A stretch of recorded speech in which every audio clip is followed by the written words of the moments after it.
Once upon a time, there was a lost sailor who had been long roaming the open seas. But just when he was at the end of his tether, salvation appeared on the horizon.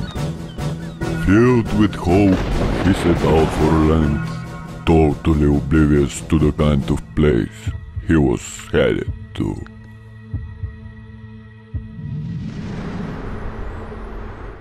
Здравейте! Аз съм българ!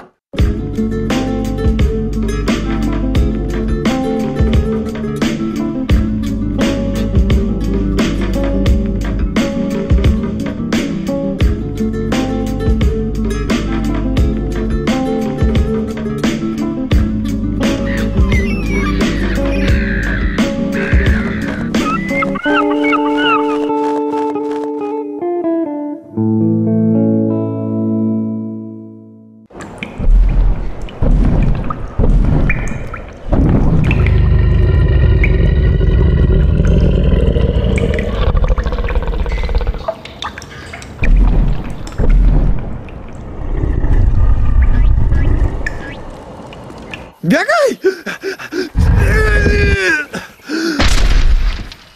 Ох, май се отървахме! Браво, нашите спасители! Вие спасихте нашето село от злия звяр Бобо. Ай, стига, бе! Моля ви, придружете на до селцето да ви дадем знак на благодарност, най-ценният си артефакт. Тъс тухла е най-ценното ни имане. Писал я е някой си Толкин. Книгата описва цялата легенда за омагьосания пръстен до най-малката подробност. Много интересно.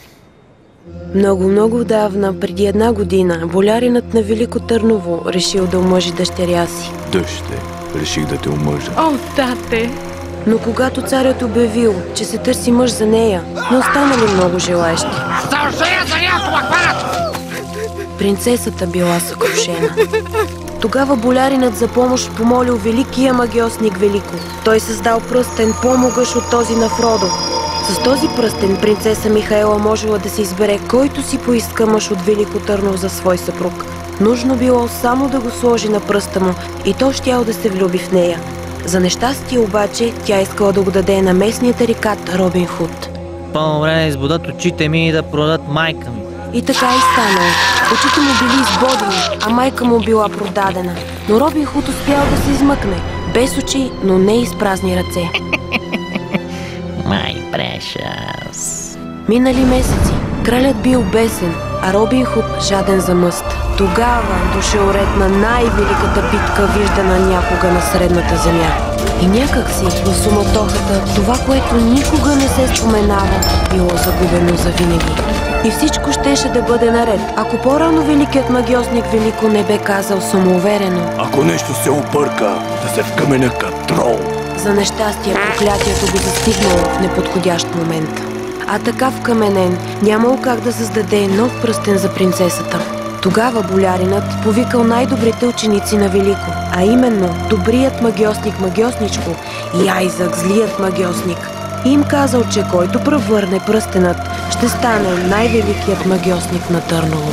И те тръгнали да го издирват с надеждата да заемат мястото на своя учител. Но това, което не знаеха е, че ако върнат пръстена и всичко си дойде на мястото, проклятието върху великия магьосник Велико щяло да се развали. Край. Вау! Къде ли е този пръстен?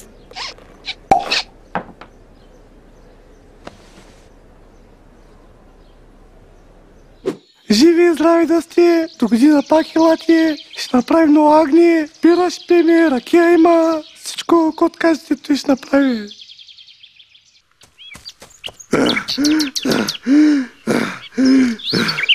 Мале, много далечето е Велико Търново, дано да не срещна някой по пътя. Ще ма помислят за магарето на Шрек и ще стане тя една...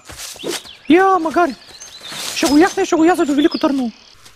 О, не, ти ли бе? Бре, говориш до магари. Не ми се прави чухта. Ти да не си магарито на Шрек, бе. Почна са. Както и да. Яхвам те отивам в Търново. Като се замисля, получи се добре. Тъй ще държа изкъсо моят най-голям враг, без той да подозира ни най-малко за мен. Българе, мислиш ли си нещо? Значи занасяме пръстена и ставаме герои. Абсолютно! Ти как мислиш? Дали принцесата ще ни се зарадва? Абсолютно! Сега остава само да намерим някой, който знае пътя до Велико Търново. Пътя до Търново, а? Разбира се, че ще ми го покажа. Имам обаче едно условие. Да ми помогнете в борбата срещу болярина. Ще му обещаем, пък после ще се отметнем. Абсолютно! Ще ти помогнем. Добре, да ви запозная с бандата ми. Това е брат Пит, а това е Литъл Джон. Тайна телеграма за брат Пит от болярина. Ма ти ли си предателя, бе? Литъл Джон, дай да го набием. Къде избяга, бе? Бързо да го хванем. Извинявай, ще ни заведеш ли до Велико Търново? Май го изгубихме.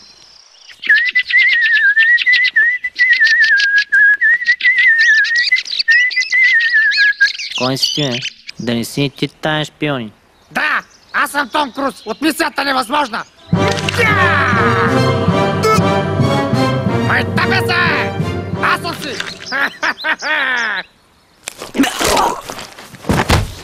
Заради те, Литъл Джон дай живота си. Сега трябва да заместиш мястото. Айде, отиваме към Велико Търново. Дами и господа, представям ви Велико Търново. Охрана, тези двамата странници искат да ги заведем при болярина. Бяха заедно с бандата на Робин Худ. Добре, момчета, следвайте ни. Къде ни водите? Рутинна процедура. Първо ви песим, после ви разпитваме. Тук някъде трябва да е онзи момък, дет му дадох пръстена. Тук трябва да е онзи рицар, дет ми взе пръстена. Бързо си сложиме и те чували.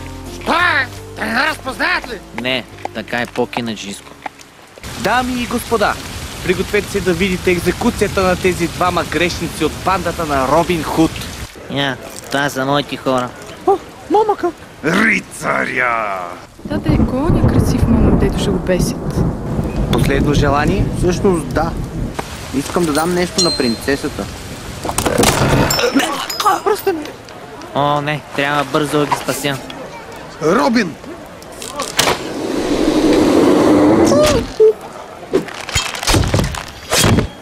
Спасяйте се от бандата на Робин Худ!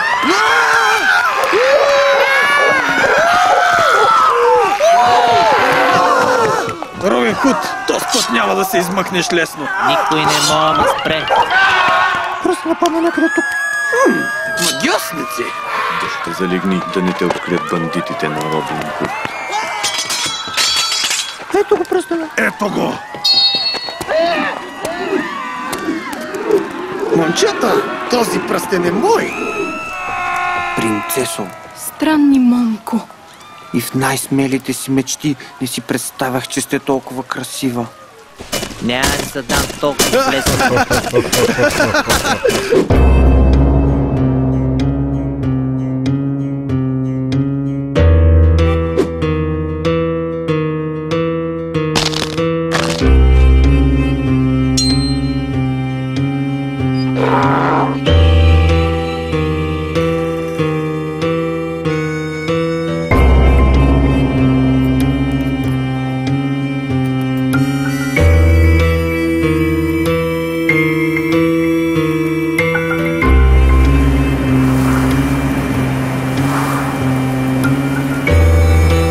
Дъще, бързо да се скрием в замъка.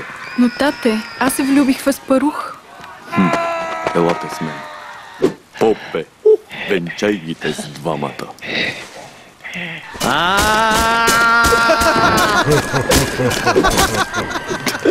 То се много просто. Скъпи влюбени, взимате ли се за мъж и жена? Да. Да.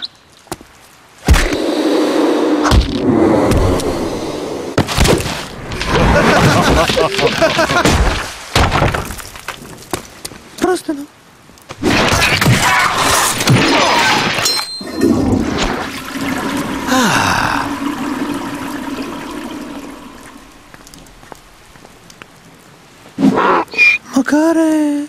си красив.